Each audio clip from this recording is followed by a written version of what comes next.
Obunachilarimiz bir yuz so'mkamiz yine Xudo xohlasa hayot oldu. Görüp bakarsan berabersizlar.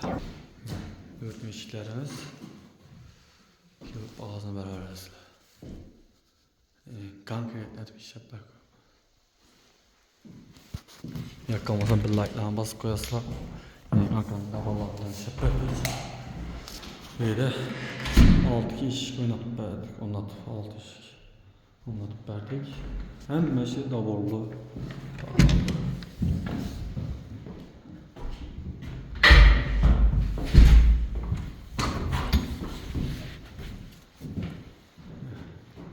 Banyo işlerimizden kurup verdik. Çeksin balkon kayalı. Bu itibarlı, bu iyilik öyle. Siz emez, iman değil.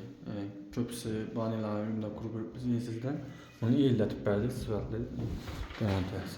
Bunların hem meşgulünde de var. Yine iman kapı gereklileri kapı caylarını kapıya davratıp işlep verdik. Kimi için sıfatlı şeyler müracaat kılarız.